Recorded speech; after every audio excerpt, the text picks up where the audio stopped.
على آل إبراهيم إنك حميد مجيد اللهم بارك على محمد وعلى آل محمد كما باركت على إبراهيم وعلى آل إبراهيم إنك حميد مجيد. جیسا کہ آپ میں سے بہت سے احباب کے علم میں ہوگا کہ آج چاند گرہن ہے اور محکمہ موسمیات کے مطابق گزشتہ 1.5 صدی میں اس جیسا مکمل اور تیز ترین چاند گرہن نہیں دیکھا گیا. اس کو سپر بلڈ مون بھی کہا جا رہا ہے, سپر بلو مون بھی کہا جا رہا ہے. اور آج کا جو چاند ہے وہ گزشتہ 150 سال میں سب سے زیادہ نیلگوں ہوگا, اور جو ہے یہ ابھی 6 بجے سے لے کر آگے 7 یا اس سے بھی لیٹ تک اس چاند کے رنگ کا مشاہدہ کیا جا سکے گا. پاکستان بھی ان ممالک میں ہے جن میں چاند گرہن کا یا جزوی چاند گرہن کا یہ مشاہدہ کیا جا سکے گا. اس حوالے سے عموماً پوری دنیا کے اندر جہاں جہاں سورج اور چاند گرہن ہو تو بڑا اہتمام کیا جاتا ہے, اور مختلف قسم کے عقائد اور نظریات بھی پائے جاتے ہیں جو چاند گرہن اور سورج گرہن کے حوالے سے لوگوں میں پائے جاتے ہیں. ہمیں رسول اللہ صلی اللہ علیہ وسلم کی سنت سے, آپ کی سیرت سے چاند اور سورج گرہن کے حوالے سے باقاعدہ احکامات ملتے ہیں جن کا اختصار کے ساتھ ہر مسلمان کو علم ہونا چاہیے. تو میں مختصر سے وقت میں سورج گرہن اور چاند گرہن کے موقع پر انسان کا نظریہ اور عقیدہ کیا ہونا چاہیے اور مسنون اعمال کیا ہیں, اس پر گفتگو کروں گا. اللہ تعالیٰ مجھے اور آپ کو عمل کرنے کی توفیق عطا فرمائے. سب سے پہلی بات تو یہ سمجھ لیجئے کہ عربی زبان میں ہم جانتے ہیں کہ صلاۃ کسوف اور صلاۃ خسوف یہ 2 لفظ استعمال ہوتے ہیں, اور عموماً فقہاء کے نزدیک صلاۃ کسوف سورج گرہن کے موقع پر اور صلاۃ خسوف یہ چاند گرہن کے موقع پر پڑھی جانے والی نمازوں کا نام. تو کسوف شمس اور خسوف القمر یہ 2 لفظ معروف ہیں, لیکن ہمیں یہ جان لینا چاہیے کہ متعدد احادیث سے بھی اور عربی لغت سے بھی یہ معلوم پڑتا ہے کہ کسوف کا لفظ بھی سورج اور چاند دونوں کے لیے بولا جاتا ہے, اور خسوف کا لفظ بھی سورج اور چاند دونوں کے لیے بولا جاتا ہے. یعنی چاند گرہن اور سورج گرہن دونوں کے لیے کسوف بولا جاتا ہے اور دونوں کے لیے خسوف بولا جاتا ہے. لیکن فرق کیا ہے, جب جزوی سورج گرہن ہو یا جزوی چاند گرہن ہو تو اس کو کسوف کہا جاتا ہے, اور جب مکمل سورج گرہن ہو اور مکمل چاند گرہن ہو اسے خسوف کہا جاتا ہے. تو اس اعتبار سے صلاۃ الکسوف خواہ سورج گرہن ہو خواہ چاند گرہن ہو, اگر وہ جزوی ہے تو اس کو صلاۃ الکسوف کہیں گے, اگر وہ مکمل ہے خواہ سورج ہے یا چاند ہے تو اس کو صلاۃ الخسوف کہیں گے.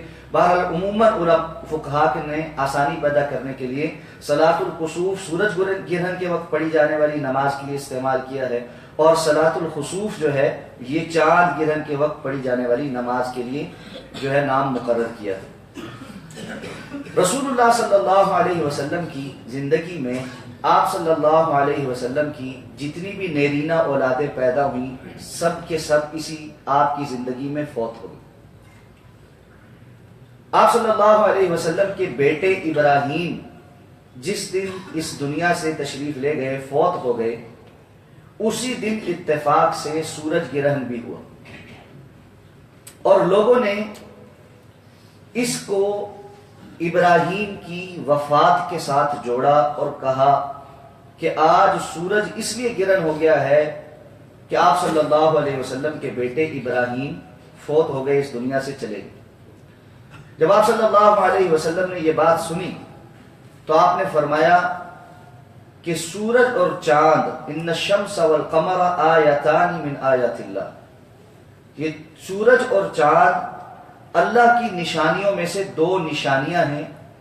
لا ينخسفان لموت احد ولا لحیاتہ, یہ نہ کسی کی موت پر اور نہ کسی کی پیدائش پر گرہن ہوتے ہیں، بلکہ اللہ کا جب حکم ہوتا ہے تو یہ گرہن ہوتے ہیں، اور جب یہ گرہن ہو جائیں تو پھر آپ نے متعدد احادیث میں مختلف احکامات دیے ہیں کہ انسان کو وہ احکامات بجا لانے چاہیے، اس پر ابھی ہم بات کرتے ہیں۔ تو سب سے پہلی بات جو سمجھ آ جائے وہ یہ ہے کہ سورج گرہن کا اور چاند گرہن کا کسی شخص کی پیدائش یا کسی کے فوت ہونے کے ساتھ کوئی تعلق نہیں، یہ اللہ کا حکم ہے۔ اللہ کی کائنات میں اللہ تعالیٰ نے جو نظام شمسی بنایا ہے اور قمری بنایا ہے، اس کے اندر بعض جو ہے چیزیں ہونے سے سورج گرہن ہوتا ہے اور چاند گرہن ہوتا ہے۔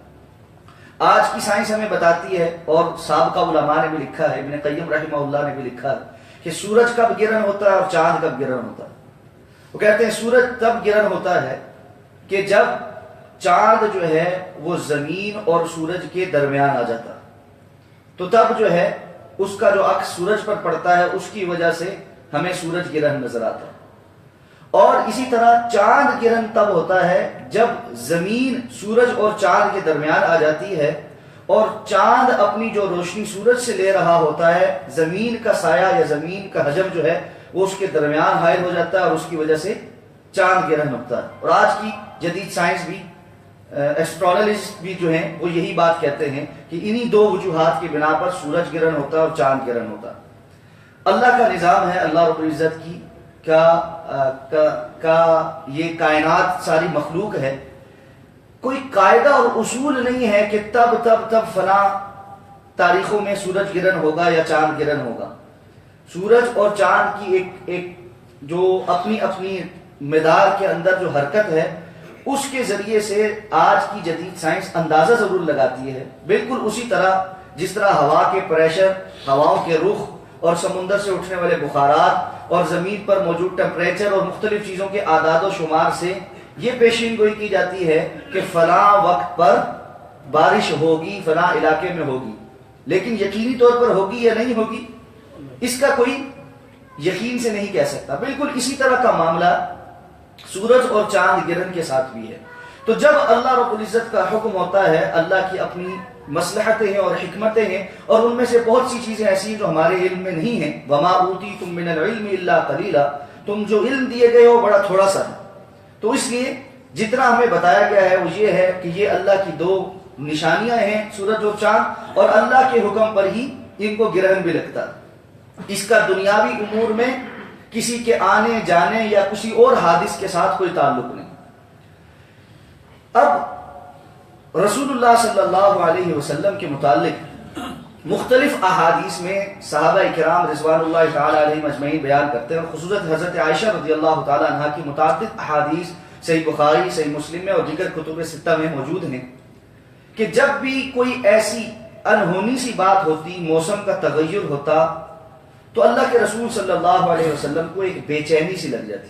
خصوصاً وہ فرماتی ہیں کہ اگر کالی گھٹائیں آتی، بادل آتے تیزی کے ساتھ، تو اللہ کے رسول صلی اللہ علیہ وسلم کے اندر ایک اضطراب محسوس کیا جاتا۔ آپ کبھی گھر سے باہر نکلتے، کبھی اندر آتے، آپ کے چہرے پر بھی تھوڑی پریشانی ہوتی۔ کہتی ہے میں نے اللہ کے رسول صلی اللہ علیہ وسلم سے پوچھا ایک دن کہ اللہ کے رسول ایسا کیوں ہے کہ جب بادل آتے ہیں تب آپ پریشان اور مضطرب ہو جاتے ہیں، اور جب بارش برس جاتی ہے اور پتہ چل جاتا ہے کہ یہ رحمت کی بارش نازل ہوگی تب آپ کا چہرہ کھل جاتا ہے، تو یہ ابتدائی پریشانی کیوں ہے؟ تو مفسرین کرام نے سورہ احقاف کی اس آیت سے استدلال کیا ہے کہ جب حضرت ہود علیہ السلام نے اپنی قوم کو اللہ کے عذاب سے ڈرایا تو انہوں نے کہا کہ آپ اس عذاب کو لے آئیں، تو پھر قرآن کہتا ہے فَلَمَّا رَأَوْا عَارِضًا مُسْتَقْبِلَ أَوْدِيَتِهِمْ، جب انہوں نے ایک بادل کی اور ایک گھٹا کو اپنی وادیوں کی طرف آتا دیکھا، قَالُوا هَذَا عَارِضٌ مُمْطِرُنَا، تو کہنے لگے یہ تو وہ بادل ہیں جو آ کر ہم پر بارش نازل کریں گے، بَلْ هُوَ مَا اسْتَعْجَلْتُمْ بِهِ، لیکن یہ تو وہ ہے جس کے لیے تم عجلت میں پڑے ہوئے تھے، ریحٌ، یہ وہ تیز آندھی ہے جس کے اندر شدید عذاب ہے۔ تو اس آیت کی وجہ سے رسول اللہ صلی اللہ علیہ وسلم فرماتے مجھے پریشانی ہوتی کہ کہیں یہ بادل بھی میری امت کے اوپر کوئی عذاب نہ لے کر آ رہا، اور جب تک وہ رحمت کی بارش نہ نازل ہو جاتی تو آپ کے اندر ایک اضطراب پایا جاتا۔ اسی طرح حضرت عائشہ فرماتی ہیں جب ہوا تیز چلتی تو اللہ کے رسول صلی اللہ علیہ وسلم دعا مانگا کرتے کہ اللہ تعالیٰ ہم آپ سے اس ہوا کی خیر اور جو خیر اور بھلائی لے کر آئی ہے اس کا سوال کرتے ہیں، اور جو بھی اس کے اندر شر ہے یا جو اپنے ساتھ شر لے کر آئی ہے اس سے پناہ مانگتے ہیں۔ تو اللہ کے رسول اس طرح سے دعا مانگا کرتے تھے۔ تو خسوف اور کسوف کے موقع پر بھی رسول اللہ صلی اللہ علیہ وسلم نے اسی طرح کے احکامات دیے ہیں۔ علماء کرام نے تمام احادیث کو جمع کر کے جو مسائل بیان کیے اس میں سب سے پہلی بات یہ ہے کہ خسوف اور کسوف اللہ کی طرف سے لوگوں کو ایک تنبیہ ہے، ایک ڈراوا ہے کہ جس طرح قیامت کے دن آسمان پھٹ جائے گا، زمین ختم ہو جائے گی، وَخَسَفَ الْقَمْرُ، قرآن کہتا ہے چاند جو ہے اس کو خسوف ہو جائے گا، یعنی وہ مکمل بے نور ہو جائے گا۔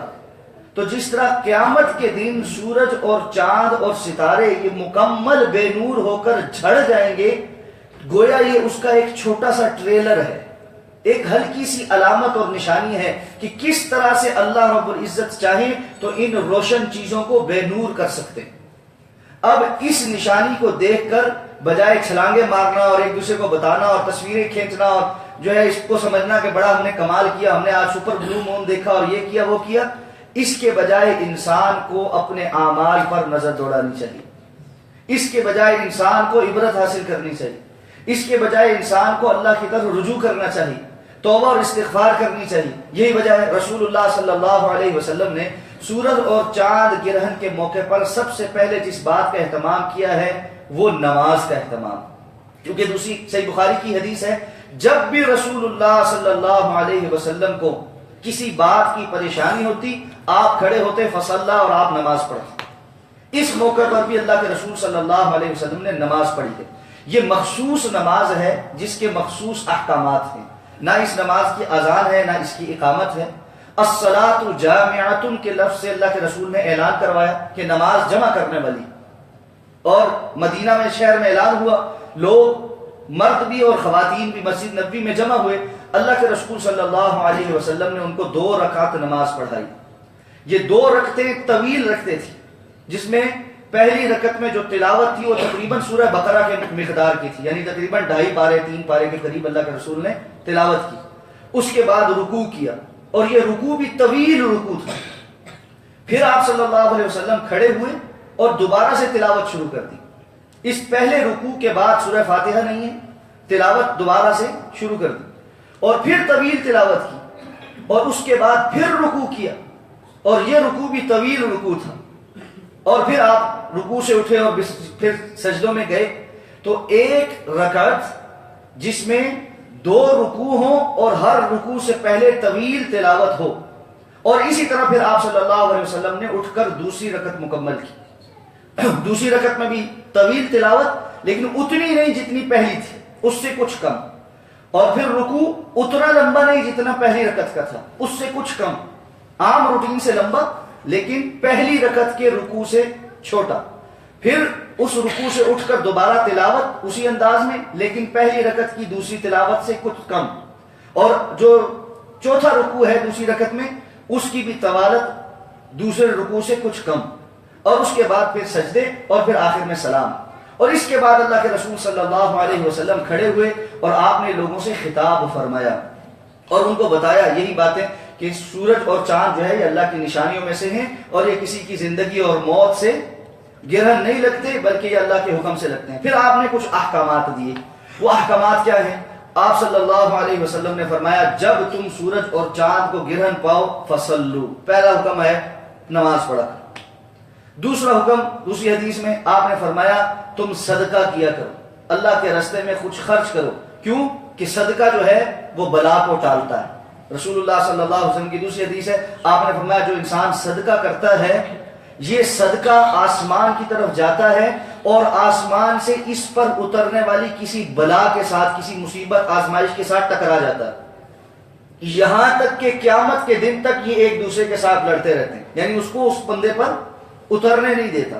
تو اس لیے اللہ کے رسول کا حکم یہ ہے کہ سورج گرہن اور چاند گرہن کے موقع پر انسان کو صدقہ کرنا چاہیے. صدقے کی ایک نوعیت اللہ کے رسول نے بیان بھی فرمائی کہ اگر سورج گرہن اور چاند گرہن پاؤ تو گردن آزاد کرو. تو آج تو چونکہ ہمارے پاس غلام نہیں ہیں جن کو ہم آزاد کریں، تو بہرحال اللہ کے رسول صلی اللہ علیہ وسلم کی حدیث موجود ہے. اور مخصوص جو حکم ہے وہ دو اور بھی ہیں. آپ صلی اللہ علیہ وسلم نے فرمایا جب تم سورج اور چاند کو گرہن پاؤ فاذکروا اللہ، تم کثرت کے ساتھ اللہ کا ذکر کرو اور اللہ سے دعا مانگو، استغفار طلب کرو، دعا مانگو، اللہ کا ذکر، تسبیحات زیادہ پڑھو. اور پھر آپ صلی اللہ علیہ وسلم نے فرمایا جب تم سورج اور چاند کو گرہن پاؤ تو اللہ سے قبر کے عذاب سے پناہ مانگو. بالخصوص یہ الفاظ ارشاد فرمائے کہ اللہ سے قبر کے عذاب سے پناہ مانگو. تو آج کا یہ جو وقت ہے یہ سنتیں اپنانے کا وقت ہے. آج انشاءاللہ العزیز 7 بجے G10-4 میں جامع مسجد توحید ڈاکٹر سہیل حسن صاحب کے ہاں صلاۃ الکسوف جو ہے وہ پڑھی جائے گی. جو احباب صلاۃ الکسوف پڑھنا چاہیں وہ G10-4 میں جامع مسجد توحید وہاں پر ڈاکٹر سہیل حسن صاحب کے ساتھ جو ہے صلاۃ الکسوف کے لیے جمع ہو سکتے ہیں. اور کوشش کریں کہ جو فارغ ہیں یا وقت نکالیں اور وہاں پر جا کر صلاۃ الکسوف یا صلاۃ الخسوف جس طرح جو بھی کہیں دونوں لفظ ٹھیک ہے جو ہے اس میں شرکت کریں. دوسری بات کثرت سے استغفار کریں، تسبیحات کریں، جتنی اللہ نے توفیق دی اللہ کے راستے میں صدقہ کریں، اور خصوصاً عذاب قبر سے اللہ رب العزت سے پناہ مانگیں اور دوسروں کو بھی بتائیں کہ یہ کیا چیز ہے. یہ کوئی بہت خوشی منانے کا یا اور دیگر قسم کی بدشگونیاں کرنے کا وقت نہیں ہے، بلکہ اللہ سے توبہ اور استغفار کرنے کا وقت ہے. اسی طرح بعض لوگوں کے یہ خیال ہے کہ سورج گرہن اور چاند گرہن کے موقع پر فلاں قسم کی بیماریوں کا علاج ہو جاتا ہے، اور لوگ جو ہے وہ ساحل سمندر پر یا کسی کھلے میدان کے اندر گڑھے کھود کر اس کے اندر آدھے دفن ہو کر جو ہے جب تک سورج یا چاند گر رہے اس کے سامنے موجود رہتے ہیں اور سمجھتے ہیں کہ اس سے فلاں چیز ٹھیک ہو جاتی ہے. یہ سب بیکار کی باتیں ہیں، توہم پرستی ہے، اس کا حقیقت سے کوئی تعلق نہیں ہے. تو یہ اللہ کی نشانیاں ہیں، اللہ کے عذاب سے ڈراوا ہے، اور انسان کو اللہ رب العزت کی طرف سے ایک وارننگ ہے اور رجوع کرنے کا موقع ہے. تو اس پر رجوع کریں، کثرت سے دعا کریں، جو صدقہ کر سکتے ہیں کریں. اللہ تعالیٰ مجھے اور آپ کو عمل کرنے کی توفیق عطا فرمائے.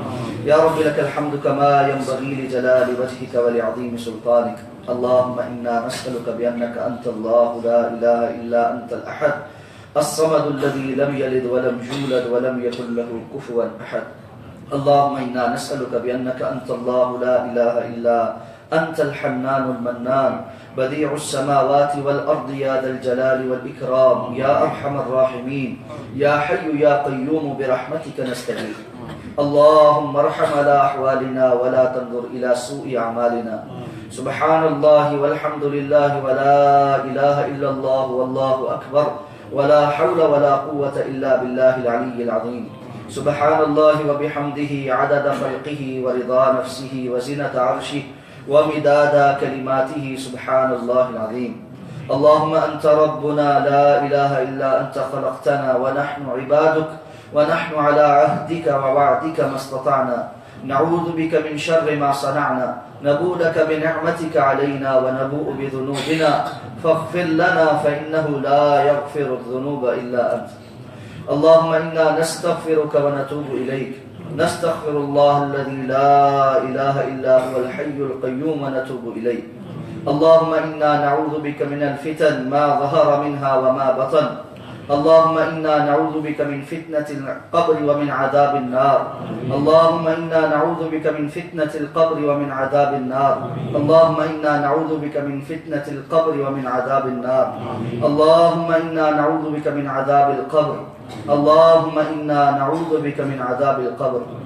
اللهم اغفر لجميع موتى المسلمين الذين شهدوا لك بالوحدانية وبنبيك بالرسالة وماتوا على ذلك. اللهم اغفر لهم وارحمهم وعافهم واعف عنهم وأكرم نزلهم ووسع مدخلهم واغسلهم بالماء والثلج والبرد ونقهم من الذنوب والخطايا كما ينقى الثوب الأبيض من الدنس. اللهم اجعل قبورهم روضة من رياض الجنة. اللهم أعذهم من فتنة القبر ومن عذاب النار. اللهم أعذهم من فتنة القبر ومن عذاب النار. ربنا لا تؤاخذنا إن نسينا أو أخطأنا. ربنا لا تحمل علينا إسرا كما حملته على الذين من قبلنا ربنا ولا تحملنا ما لا طاقة لنا به واعف عنا واغفر لنا وارحمنا أنت مولانا فانصرنا على القوم الكافرين ربنا تقبل منا إنك أنت السميع العليم وتب علينا إنك أنت التواب الرحيم وصلى الله تعالى على خير خلقه محمد وعلى آله وأصحابه أجمعين برحمتك يا أرحم الراحمين. اکیلے بھی پڑھ سکتے ہیں آدمی کہ نہیں جماعت؟ جی پڑھ سکتا ہے، پڑھ سکتا ہے. اللہ لا الہ الا اللہ